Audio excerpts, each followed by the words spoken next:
रख हौसला वो मंजर भी आएगा, प्यासे के पास चल के समुंदर भी आएगा। थक कर न बैठे मंजिल के मुसाफिर, मंजिल भी मिलेगी और मिलने का मजा भी आएगा।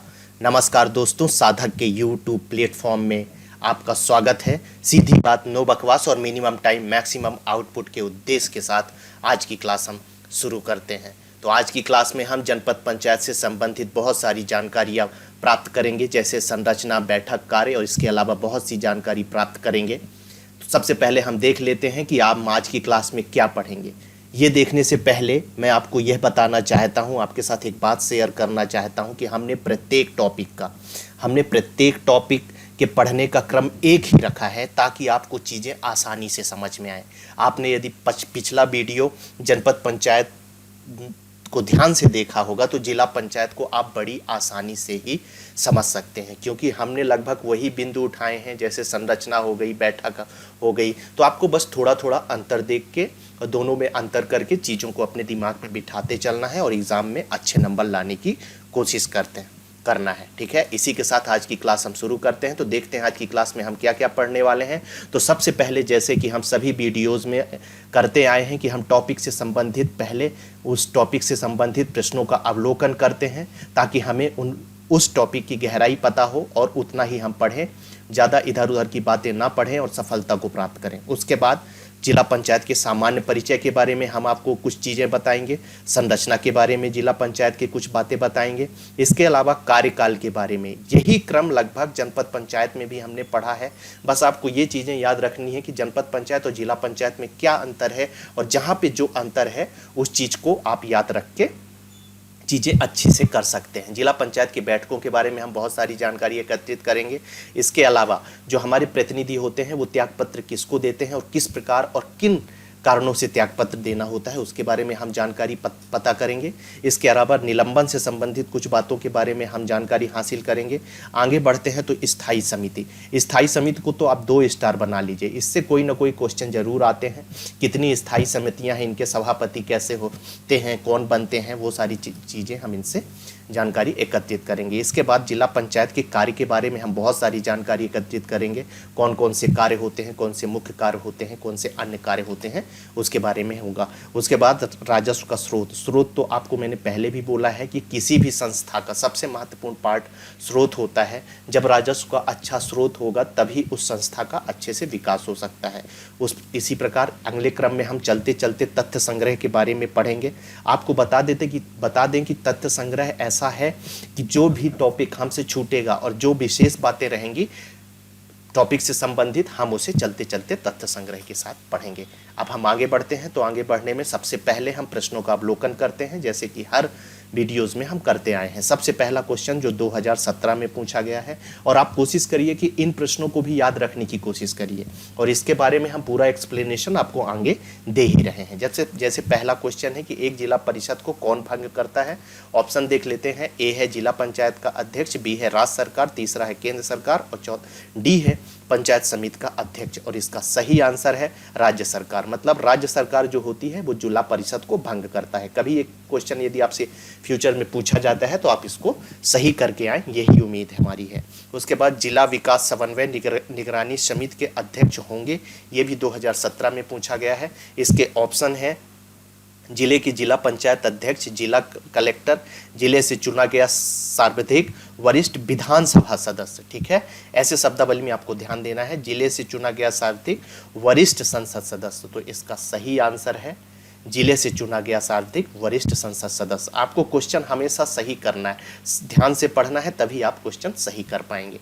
अब हम आगे बढ़ते हैं। जब आगे बढ़ते हैं तो 2017 में ही ये क्वेश्चन पूछा गया है कि जिला पंचायत के स्तर पर पदेन सदस्य कौन होता है। ठीक है, केवल विधायक होता है, केवल सांसद होता है, कैबिनेट होता है, विधायक और सांसद होता है। इसका सही आंसर है विधायक और सांसद दोनों होता है। जब हम जिला पंचायत की संरचना के बारे में आपको बताएंगे तो इससे संबंधित कुछ जानकारी उपलब्ध कराएंगे। ठीक है, उसके बाद नेक्स्ट क्वेश्चन है जिला पंचायत निधि से धन को लेना और वितरित करने का कर्तव्य किसका है। ये भी 2017 में पूछा गया है। ऑप्शन है मुख्य कार्यकारी अधिकारी, जिलाधीश, पंचायत अध्यक्ष और डी है राजस्व अधिकारी। इसका सही आंसर है मुख्य कार्यकारी अधिकारी जो होता है वो धन को लेना और वितरित करना इसका प्रमुख कर्तव्य होता है। अब हम आगे बढ़ते हैं। जब हम आगे बढ़ते हैं तो हमारे सामने एक अन्य क्वेश्चन आता है कि जिला पंचायत समिति के सचिव के रूप में कौन कार्य करता है। ये भी जब हम संरचना के बारे में पढ़ेंगे तो आपको इससे संबंधित बहुत सारी जानकारियां उपलब्ध कराएंगे। इसका ए ऑप्शन है जिला पंचायत का अध्यक्ष, बी ऑप्शन है राज्य सरकार द्वारा नामित सदस्य, सी ऑप्शन है नगर पालिका का सदस्य और डी ऑप्शन है जिलाधीश। इसका सही आंसर है जिलाधीश सचिव के रूप में काम करता है। ठीक है, जिला स्तर पर राजीव गांधी वाटरसेट मैनेजमेंट मिशन के क्रियान्वयन के लिए प्रत्यक्ष रूप से कौन उत्तरदायी होता है, ये 2017 में पूछा गया है। इसमें ऑप्शन ए जिला पंचायत अध्यक्ष, बी जिला पंचायत मुख्य कार्यकारी अधिकारी, सी जिलाधीश और डी है वाटरसेट प्रबंधन अधिकारी। इसका सही आंसर है जिला पंचायत का मुख्य कार्यकारी अधिकारी। इसके बारे में भी हम जानकारी एकत्रित करेंगे। जब हम आगे बढ़ते हैं तो हमारे सामने जिला पंचायत का सामान्य परिचय, जिला पंचायत क्या होता है और उससे संबंधित कुछ अन्य बातें इकट्ठी करेंगे। जिस तरह मैंने आपको जनपद पंचायत में बताया था कि गांव और शहर के बीच में, ग्राम और जिले के बीच में जो समन्वय बिठाने का काम करता है वो कौन करता है, जनपद पंचायत करता है। ठीक है, उसी प्रकार पंचायती संस्थाओं और राज्य सरकार के मध्य जो एक कड़ी का काम करता है वो कौन होता है, वो जिला पंचायत होता है। इसके बाद पंचायत अधिनियम की धारा 10(3) के अनुसार हर जिला पंचायत का गठन किया जाएगा। ठीक है, गठन कहाँ किया जाएगा, वहाँ की निर्वाचन क्षेत्र की जो जनसंख्या होगी वो 50,000 से अधिक होगी। जब हम जनपद पंचायत के बारे में बात कर रहे थे तो वहाँ पर यह संख्या कितनी थी, 5,000 होगी। इसी तरह का तुलनात्मक अध्ययन करके आपको चीज़ें याद रखना है और क्वेश्चन सही करना है, यही पढ़ने का एक सही तरीका है। ठीक है, निर्वाचन क्षेत्र में हम देखेंगे तो कम से कम 10 वार्ड होंगे और अधिकतम 35 वार्ड होंगे। अभी आपके गांव या शहर में इस तरह के पंचायत चुनाव मध्य प्रदेश में संपन्न हुए हैं, वहां पर आपने देखा होगा कि 35 से अधिक कोई भी जिला पंचायत में वार्ड नहीं रहे होंगे। यदि हमारी चीज़ें आपको पसंद आ रही हैं तो लाइक करिए, शेयर करिए, हमारे चैनल को आप सब्सक्राइब करिए और बेल आइकॉन जरूर दबा लीजिए ताकि इसी तरह से फ्रूटफुल वीडियोस जब हम आपको डालें तो उसकी नोटिफिकेशन आपको मिल जाए। आगे बढ़ते हैं तो आगे बढ़ने में हमारे सामने आ जाता है जिला पंचायत की संरचना। जनपद पंचायत की भी संरचना हमने देखी थी, अब जिला पंचायत की संरचना देख लेते हैं। तो पंचायत अधिनियम की धारा 29(1) के अनुसार जिला पंचायत में सबसे पहले हम देखेंगे कि इसमें सदस्य कौन कौन सम्मिलित होता है। तो सबसे पहले निर्वाचित सदस्य, वही निर्वाचित सदस्य होंगे जिन्हें प्रत्यक्ष रूप से जनता के द्वारा हर वार्ड का जो सदस्य चुना जाएगा वो निर्वाचित सदस्य इसकी संरचना में सम्मिलित होंगे, सदस्य होंगे। उसके बाद लोकसभा का सदस्य भी इसमें सम्मिलित होगा। लोकसभा का सदस्य का मतलब सीधा सा मतलब है सांसद से, मतलब उस जिला पंचायत क्षेत्र का जो सांसद होगा वो जिला पंचायत की संरचना के अंतर्गत और उसके सदस्य के रूप में चुना जाएगा। राज्यसभा के सभी सदस्य, लेकिन इसमें एक कंडीशन लगा दी गई है कि ग्राम पंचायत के क्षेत्र में उनकी मतदाता सूची में उनका नाम होना चाहिए, तभी उनको संरचना के अंतर्गत सदस्य बनाया जाएगा। उसके बाद विधानसभा का सदस्य से मतलब है कि उस क्षेत्र का जो विधायक होगा वो भी इसके अंतर्गत सम्मिलित होगा। ठीक है, आगे है कि जनपद पंचायतों के अध्यक्ष, जैसे जिला पंचायत में मान लीजिए 6 जनपद पंचायत है तो उनके सदस्य नहीं चुने जाएंगे, बल्कि उनके अध्यक्षों को इसका सदस्य बनाया जाएगा। ये चीज़ आपको याद रखनी है। अब हम आगे बढ़ते हैं। एक विशेष बात है कि लोकसभा और विधानसभा के वो सदस्य जिनका निर्वाचन क्षेत्र ग्रामीण इलाके में नहीं आता है वो जिला पंचायत के सदस्य नहीं होंगे। मान लीजिए इंदौर एक शहर है, ठीक है ना, और इसमें कोई भी ग्रामीण इलाका नहीं आता है। जब ग्रामीण इलाका नहीं आता है तो वहाँ जिला पंचायत का गठन नहीं होगा, और जब जिला पंचायत का गठन नहीं होगा तो वहाँ के सदस्य इस जिला पंचायत के सदस्य नहीं बन पाएंगे। बस ये सिंपल सी बात याद रखनी है आपको। अब हम आगे बढ़ते हैं। जब आगे बढ़ते हैं तो हमारे सामने कुछ अन्य बातें आती हैं। अन्य बातें में कार्यकाल होता है। कार्यकाल में हमने आपको बोला पंचायत में 5 साल होता है, जनपद पंचायत में 5 साल होता है, और लगभग कंडीशन भी वही होता है। देखिए जिला पंचायत का भी कार्यकाल 5 वर्ष होता है। रिक्त पदों का चुनाव, जैसे रिक्त पदों का मान लीजिए 2.5 साल में किसी सदस्य की डेथ हो जाती है तो 6 माह की अवधि के अंदर निर्वाचन आयोग जो है वो चुनाव करा लेगा। उसके बाद यदि 4.5 वर्ष समाप्त हो जाते हैं जिला पंचायत के और उसके बाद जिला पंचायत भंग हो जाती है तो ये बात याद रखिए, ये हमने पहले भी देखा है, जनपद में भी देखा है और पंचायत में भी देखा है कि वहाँ पर चुनाव नहीं किए जाएंगे, बल्कि जो अगली पंचायत के चुनाव होंगे वहां पर ये जिला पंचायत के चुनाव कराए जाएंगे और वहां पर उपचुनाव नहीं कराए जाएंगे, यही बोल रहा है। इसके बाद जिला पंचायत की बैठकों के बारे में हम कुछ इंफॉर्मेशन एकत्रित कर लेते हैं। तो इसमें बोला गया है कि 3 माह में बुलाना आवश्यक है। इसके अलावा जो बैठक की सूचना है वो किसके द्वारा जारी की जाएगी, ये क्वेश्चन पूछा जा सकता है, याद रखिएगा।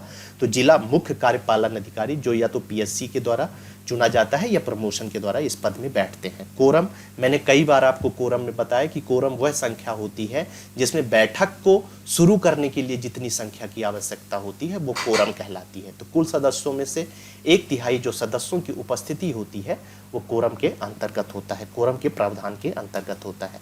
अब जब हम आगे बढ़ते हैं, आगे बढ़ने पर हमारे सामने कुछ अन्य बातें आती हैं। बैठक की सूचना जो होती है वो साधारण बैठक 7 दिन के अंदर होती है और आपात स्थिति में 3 दिन पूर्व सूचित करके हम आपात स्थिति में बैठक की सूचना को बुला सकते हैं। बैठक की अध्यक्षता कौन करता है, तो अध्यक्ष यदि उपस्थित रहता है तो वही करेगा, और यदि अध्यक्ष अनुपस्थिति रहता है तो उसकी जगह में उपाध्यक्ष के द्वारा उसकी बैठक संपन्न कराई जाएगी। और यदि गलती से दोनों अनुपस्थित रहते हैं, मतलब उस दिन ना तो अध्यक्ष रहता है और ना ही उपाध्यक्ष रहता है, तो बैठक की उपस्थिति के लिए उस दिन जो सभापति चयनित होता है वो ये ऐसा करते हैं कि जो उपस्थित रहते हैं उस बैठक में जितने भी सदस्य, उन्हीं सदस्यों में से एक सदस्य जो होता है वो अपने सभापति को चुन लेता है। अब हम आगे बढ़ते हैं तो जिला पंचायत के प्रतिनिधियों के द्वारा जो त्याग पत्र दिया जाता है वो कैसे दिया जाता है उसके बारे में इंफॉर्मेशन प्राप्त कर लेते हैं। जिला पंचायत के जो सदस्य होते हैं, कौन सदस्य होते हैं, वो अपना त्याग पत्र कैसे किसको देंगे, अपने त्यागपत्र अध्यक्ष को देते हैं। मतलब जिला पंचायत के जो सदस्य होते हैं वो अपना त्यागपत्र किसको देते हैं, तो अध्यक्ष को देते हैं, जो जिला पंचायत का अध्यक्ष होगा। अब मान लीजिए किसी कारण बस अध्यक्ष या उपाध्यक्ष को त्यागपत्र देना है तो वो संभागीय उपायुक्त को अपना त्यागपत्र देगा। ये चीजें आपको याद रखनी है, बहुत छोटी सी चीजें हैं लेकिन आपको याद रखना है। त्यागपत्र जो है उसको स्वीकार करने में लगभग 30 दिनों का समय लगेगा, और ये 30 दिनों का समय क्यों लगेगा, उसका सबसे बड़ा कारण यह है कि त्यागपत्र असली है या नकली, इसके बारे में इंफॉर्मेशन प्राप्त की जाती है। यदि हमारी चीजें आपको पसंद आ रही हैं तो लाइक करिए, हमारे चैनल को सब्सक्राइब करिए और बेल आइकॉन जरूर दबा लीजिए ताकि हम कोई भी इंपॉर्टेंट टॉपिक डालें तो उसकी इंफॉर्मेशन, उसकी नोटिफिकेशन आपको मिल जाए। अब हम आगे बढ़ते हैं। जब आगे बढ़ते हैं तो हमें निलंबन से संबंधित बहुत सारी बातें हमारे सामने आती हैं। निलंबन से संबंधित जब हमारे सामने बातें आती हैं तो देख लेते हैं कि कौन कौन सी बातें हमारे सामने आती हैं। तो निलंबन कब होगा, जब जनपद और जिला पंचायतों के अध्यक्ष, उपाध्यक्ष या अन्य सदस्य अगर देश के विभिन्न कानूनों का उल्लंघन या दोषी पाए जाते हैं। हम देख लेंगे कौन कौन से कानून ऐसे हैं। ऐसी दशा में प्रिस्क्राइब्ड ऑफिसर जो होता है या कलेक्टर जैसे जो उच्च अधिकारी होते हैं उनके द्वारा इनके सदस्यों का निलंबन किया जा सकता है। ठीक है। अब जब हम आगे बढ़ते हैं तो कमिश्नर इस प्रकार की जो निलंबन जिसको निलंबन करेगा उसको 90 दिन के भीतर उसको पुष्टि करनी पड़ेगी, और यदि वो ऐसा नहीं करता है तो वह निलंबन अपने आप प्रभावहीन हो जाएगा। ठीक है। अब हम उस पर एक नजर डाल लेते हैं कि वो कौन कौन से अपराध हैं जिसमें पदाधिकारियों का निलंबन होता है। तो सबसे पहले भारतीय दंड संहिता है। भारतीय दंड संहिता के अंतर्गत 1860 के तहत यदि आरोप सिद्ध हो जाता है तो उनका निलंबन हो जाएगा। उसके बाद खाने का कोई भी सामान है या दवा है, उसमें यदि कोई मिलावट का आरोप सिद्ध होता है सदस्यों पे, जिला पंचायत के सदस्यों, अध्यक्षों, किसी पर भी, तो निलंबन किया जा सकता है। महिलाओं तथा बच्चों के साथ यदि कोई अनैतिक व्यवहार का कोई आरोपी पाया जाता है तो उसका निलंबन होना तय है, और ये होना भी चाहिए, इसमें कोई डाउट नहीं है।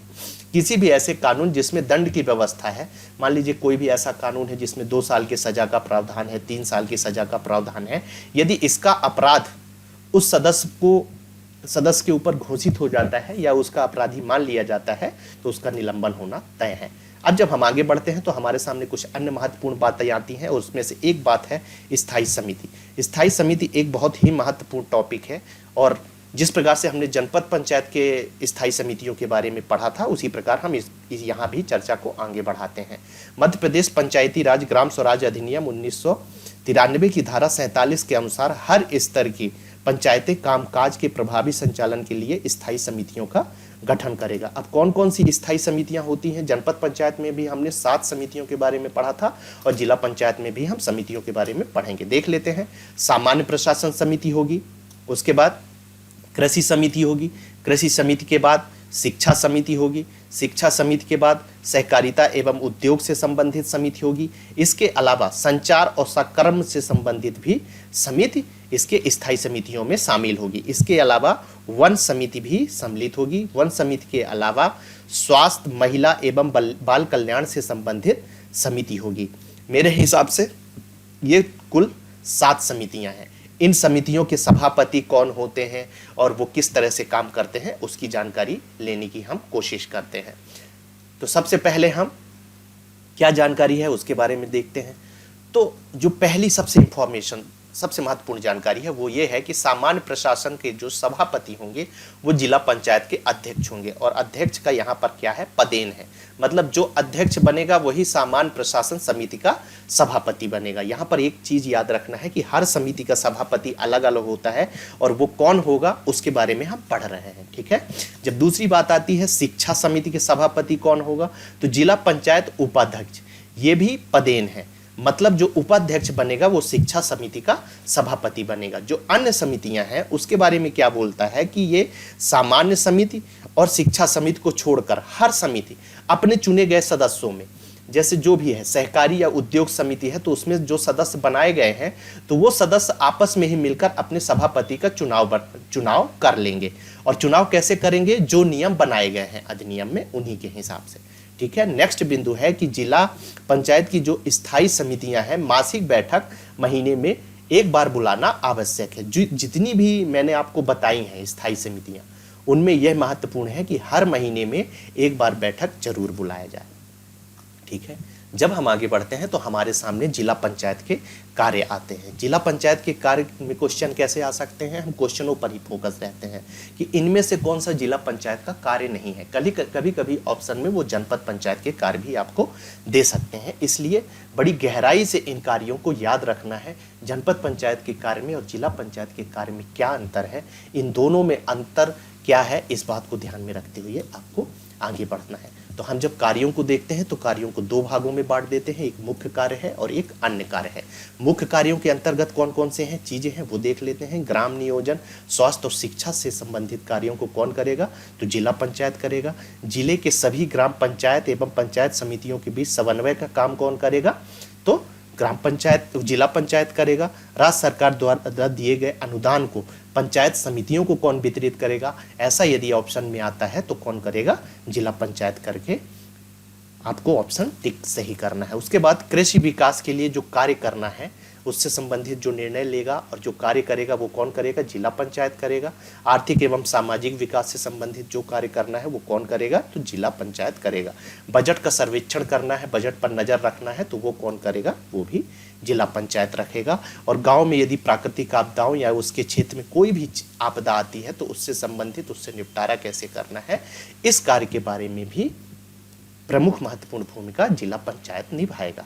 अब जब हम आगे बढ़ते हैं तो आय के स्रोत, मैं पहले भी बोल चुका हूं जनपद पंचायत में भी और अभी भी बोलता हूं कि आय के स्रोत बहुत ही महत्वपूर्ण होते हैं किसी भी संस्थान के लिए, ठीक है। यदि आय ही नहीं होंगे तो वो संस्थान केवल नियम और व्यवस्था बनाने से नहीं चल सकता। इसलिए हर संस्था की जो एक महत्वपूर्ण पहलू होता है और एक महत्वपूर्ण चीज होती है वो आय होती है। अब आय कैसे प्राप्त होता है उसके बारे में देख लेते हैं। तो जिला पंचायत को आय जो है वो 2 तरीकों से प्राप्त होती है, एक अनुदान के द्वारा प्राप्त होती है और दूसरा है कर या वसूली के द्वारा प्राप्त होती है। तो अनुदान के अंतर्गत कौन कौन से आते हैं, सबसे पहले उस पर नजर डाल लेते हैं। तो केंद्र व राज्य सरकार के द्वारा जो अनुदान दिए जाते हैं जिला पंचायत उसके द्वारा अपने कार्य करते हैं। इसके अलावा अखिल भारतीय संस्थान है कुछ, उनके द्वारा जो अनुदान दिए जाते हैं वो जिला पंचायत उससे अपने काम करते हैं। इसके अलावा जिला पंचायत द्वारा जनपद पंचायतों से कुछ वसूली की जाती है। इसे इतनी गहराई से पढ़ने की जरूरत नहीं है, बस आप इतना याद रखिए कि जिला पंचायत द्वारा जनपद पंचायतों से जो वसूली की जाती है वो भी जिला पंचायत के आय का एक प्रमुख है। कुछ उसी क्षेत्र में कुछ प्रशासनिक ट्रस्ट होते हैं, उनसे कुछ आमदनी होती है तो जिला पंचायत उनसे अपना काम चलाता है, ठीक है। अब हम आगे बढ़ते हैं, इसी क्रम को आगे बढ़ाते हैं। जब आगे बढ़ाते हैं तो हमारे सामने आता है चलते चलते तथ्य संग्रह। चलते चलते तथ्य संग्रह के बारे में आप सभी लोगों को पता है, क्योंकि पिछले वीडियोज यदि आपने देखे होंगे तो हम यही चीज़ करते हैं कि जो चीज़ें हमसे टॉपिक में छूट जाते हैं उन्हें हम चलते चलते तथ्य संग्रह के माध्यम से आपको उपलब्ध कराने की कोशिश करते हैं और हमारी यही कोशिश है कि आप सिलेक्शन लें और अच्छे पद पर रहें और आगे बढ़ें। सबसे पहला है जिला योजना समिति। जिला प्रभारी मंत्री जो होता है, प्रभारी मंत्री आपके हर जिले का, आप जिस जिले से हो उसका प्रभारी मंत्री का नाम आपको पता होना चाहिए। इसमें कोई ना कोई मंत्री होता है और ये राज्य सरकार के द्वारा इसका चुनाव किया जाता है और नियुक्त किया जाता है। जैसे इंदौर के नरोत्तम मिश्रा जी हैं, ये मैंने आपको एक एग्जाम्पल बताया है। तो जिला प्रभारी मंत्री जिला योजना समिति के अध्यक्ष होते हैं, ठीक है। और जिला कलेक्टर जो होता है वो सचिव होता है। एक क्वेश्चन आया है, हमने पीछे डिस्कस भी किया है, इसलिए ये दोनों चीजें आपको याद रखना है और कंफ्यूज्ड नहीं होना है। मेरा काइंडली रिक्वेस्ट है कि इसी तरह के डीपली क्वेश्चन आपको एग्जाम से बाहर कराते हैं। यदि आप इन्हें याद रखेंगे, 2-3 बार वीडियो देखेंगे, 2-3 बार इसे पढ़ेंगे तो आपको चीज़ें और क्लियर होंगी। उसके बाद जिला पंचायत का जो मुख्य कार्यकारी अधिकारी होता है समिति के लिए एक्स ऑफिशियो सदस्य होता है, सदस्य सचिव होता है। कभी आपसे पूछ लिया कि कौन होता है तो आपको सही आंसर क्या करना है, मुख्य कार्यकारी अधिकारी, और आगे बढ़ना है। उसके बाद जिला पंचायत स्तर पर विधायक और सांसद दोनों पदेन सदस्य होते हैं। ये क्वेश्चन हमने पीछे किया है, ठीक है। उसके बाद जिला पंचायत निधि से धन को लेना और वितरित करना किसका काम होता है, मुख्य कार्यकारी अधिकारी का कर्तव्य होता है। ये चीज भी हमने पीछे देखी है। अब एक नई चीज में आपको दिशा के बारे में कुछ इंफॉर्मेशन। दिशा क्या होता है, जिला विकास समन्वय एवं निगरानी समिति। इसका निर्माण 29 जुलाई 2016 में निगरानी समिति के, जिला निगरानी समिति के स्थान पर किया गया था। एक दिशा से भी आपसे अलग क्वेश्चन पूछा जा सकता है, इसलिए दिशा को मैंने हाईलाइट किया है। दिशा में क्या होता है, दिशा का गठन प्रभावी विकास समन्वय के लिए किया गया है ताकि विकास को अच्छे तरह से आगे बढ़ाया जा सके और समन्वित कार्य किया जा सके। इसमें क्या होता है कि दिशा की अध्यक्षता जो करते हैं वो क्षेत्र के सांसद करते हैं। कभी आपसे पूछा जाए कि दिशा की अध्यक्षता कौन करता है तो आपको आंख मूंद के एक ही आंसर करना है, सांसद को टिक करना है, ठीक है। इसके अलावा दिशा को मनरेगा हो गई, प्रधानमंत्री ग्राम सड़क योजना हो गई, प्रधानमंत्री आवास योजना हो गई, कुल 28 योजनाओं। कभी आपसे पूछा जा सकता है कि कितनी योजनाओं का कार्य दिशा समन्वय एवं निगरानी के तौर पर करता है, तो वहां पर आपको 28 योजनाएं पर सही टिक करना है, ठीक है। अगली क्लास में हम क्या पढ़ेंगे उसके बारे में इंफॉर्मेशन प्राप्त कर लेते हैं। अभी तक हमने जनरल पंचायती राज व्यवस्था पढ़ी है जो 73 संविधान संशोधन में था। अब हम मध्य प्रदेश में पंचायती राज व्यवस्था कैसी है, और ये पटवारी का हमारा टॉपिक भी है, इस पर हम अगली क्लास में चर्चा करेंगे। इसलिए मैं कहता हूं कि हमारे वीडियो के साथ आप लगातार जुड़े रहिए, इससे आपको फायदा होगा और बहुत सारी चीजें, बहुत सारी इंफॉर्मेशन आपको मिलेगी। अब हम आगे बढ़ते हैं। यदि आप इस वीडियो की PDF डाउनलोड करना चाहते हैं तो हमारे टेलीग्राम चैनल जिसका नाम है साधक द अचीवर, टेलीग्राम चैनल पर जाकर इसकी PDF आप वहां से डाउनलोड कर सकते हैं और लाभ उठा सकते हैं। यदि हमारी बातें आपको अच्छी लग रही हैं तो हमें आप लाइक कर सकते हैं। इसके अलावा आप हमारे चैनल को सब्सक्राइब करके बेल आइकॉन दबाना ना भूलें ताकि कोई भी इंफॉर्मेशन, कोई भी वीडियो हम आपको डालें तो उसका नोटिफिकेशन आपको आसानी से मिल जाए। आप सभी के उज्ज्वल भविष्य की शुभकामनाओं के साथ आज की क्लास हम यहीं समाप्त करते हैं। थैंक यू, धन्यवाद।